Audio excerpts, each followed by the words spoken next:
कौन 4 लोग इमरान खान की जान के दुश्मन हैं? किन 4 अफराद ने इमरान खान को मरवाने का फैसला किया है? चेयरमैन पीटीआई इमरान खान का बड़ा बयान सामने आ गया। साबिक वजीर आजम ने कहा, बंद कमरे में बैठकर 4 लोगों ने मुझे मरवाने का फैसला किया है।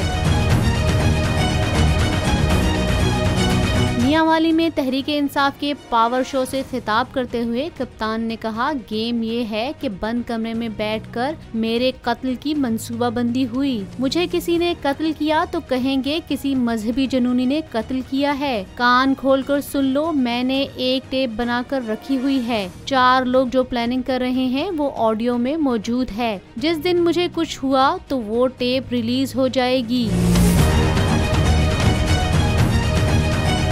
इमरान खान ने कहा कि मैंने फैसला किया है कि मुल्क की आज़ादी के लिए मैं अपनी जान की कुर्बानी दूंगा। हमें जेलों में डालने से ना डराओ, अभी तो मैं जेल भरो तहरीक शुरू करने लगा हूँ। हकीकी आज़ादी के जिहाद के लिए सबको तैयार कर रहा हूँ।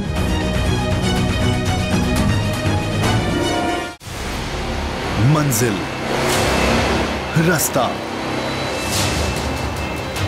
जज्बा, भयानक सच्चाई से हटाए पर्दे और तोड़ डाली झूठ की बेड़ियां। सलाखों से डरना कैसा जब चट्टानों ने पाला हो। इमरान खान बोल के साथ जुम्मे से इतवार रात 10 बजे सिर्फ बोल न्यूज पर। सबसे ज्यादा व्यूज, सबसे ज्यादा रील्स और सबसे ज्यादा रेटिंग के साथ बोल अब भी नंबर 1 पोजीशन पर बरकरार। सब्सक्राइब करें और बेल दबाएं ताकि कोई खबर रह न जाए।